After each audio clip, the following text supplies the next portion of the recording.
Alrighty guys, welcome back to this week's painting update. So it's been 10 days since I've done a painting update video. I think I last left off and I was pretty happy with what I was able to accomplish. In the month of January I hit my goal of 30 figures. Pretty modest goal because the previous January I did nothing. So I just at least wanted to do 30. And I hit that with 10 days to spare. And I was like, well shit, I'll get 6 to 10 more figures painted. Turns out I only got 3 more, and that's because of these shield transfers you see in front of you.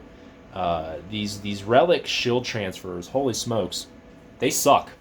I mean, they are the worst transfers I've ever had to mess with, and I use a lot of transfers. I put transfers on everything, and I mean everything. Any vehicle I do, I put transfers on. All of my World War II figures have transfers on them, whether that's helmet decals,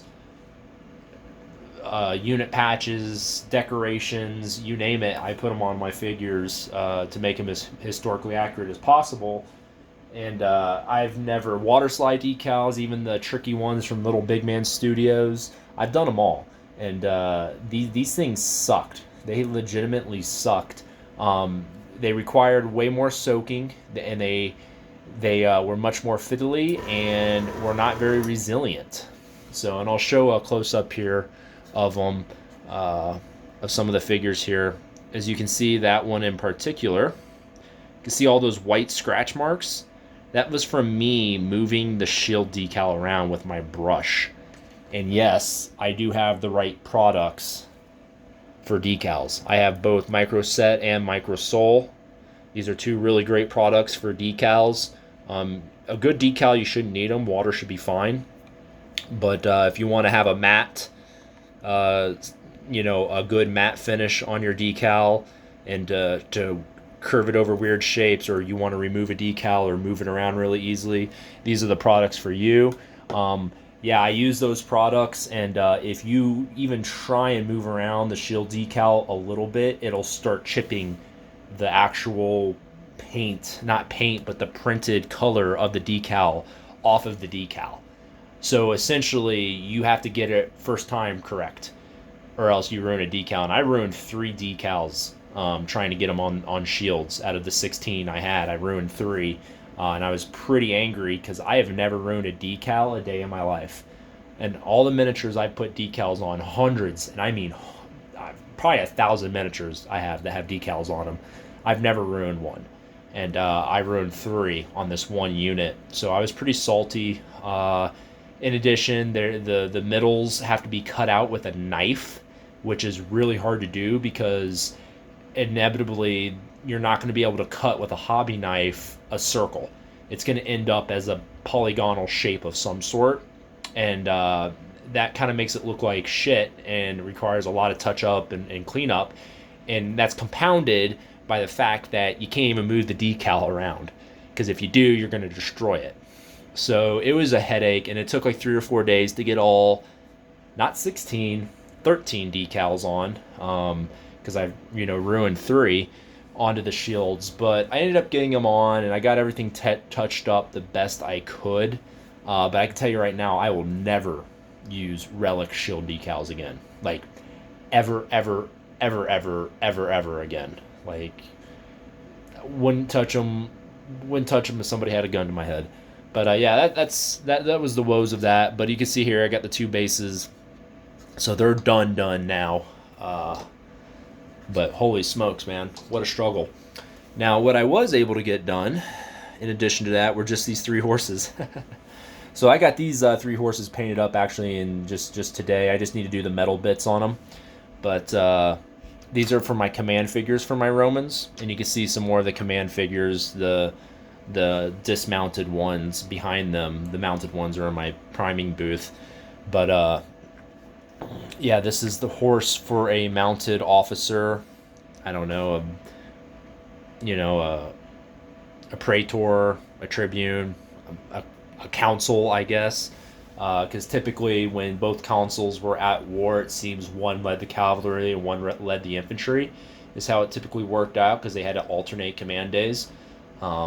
So yeah, and then this is the standard bearer for I believe an eagle, or well, this is pre-eagle. This is when the legions had different animals before Marius gave them all eagles. So the Aquila. So that would be for that guy right there for his horse. And then this one, the white horse, is obviously special because it's white. This is for Scipio Africanus. So I did a white horse for Scipio Africanus. It's a really cool, really cool, horse. And it includes this guy right here. That's a dying, in the process of dying, Celt-Iberian dude. So Scipio will be mounted on the horse throwing a javelin, and this guy will be like getting killed, trampled by the horse, killed by Scipio, whatever. But he's a Celt-Iberian warrior. So that'll be a cool little command figure for when I do Second Punic War stuff. You know, if I do Spanish Theater or Zama, I'll be able to have my Scipio Africanus.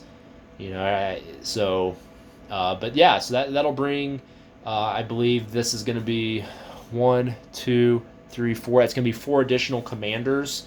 And yeah, and then I'm going to do like another consul / praetor figure set right here. These two guys will be together. And then I'm going to have just a single like tribune type dude, tribune or legate guy here, just by himself, that I can use as a hero or as a minor commander. I put all my commanders on round bases so I can differentiate them from all my other stuff, which are usually on square and rectangles. So yeah, so that's what I got done. So I still got 3 more models done by the end of the month, but definitely not the 6 to 10 that I was wanting to do. So that kind of thing happens, I suppose. The shield decals really cut into my productivity. So now on to the bigger subject here is I have a 3-week break. I got a new job in a new company, and I have a 3-week break in between my jobs. So my goal is to paint a lot of miniatures, because my new position might require me to be working a lot, and due to that, painting will be the first thing to go. The gym will never go for me, and my family commitments won't. But painting will definitely be on the chopping block. So, in the sake of keeping my goals intact for the year, I want to paint 100 figures during this 3 weeks. And I have plenty of stuff to paint. I have, more Roman stuff to finish. I have plenty of Persian stuff. I have hundreds of Greeks, and I have early war Germans, all that need to get painted. So if I can just go full tilt into whatever I have, that'll put me so far ahead of the curve that if I do have to miss things for March and April, that I'll at least had a super productive February to offset the lack of progress in March. So those are my goals. 100 figures. I think the best I ever did was like 86 figures in a month, but that was working a job.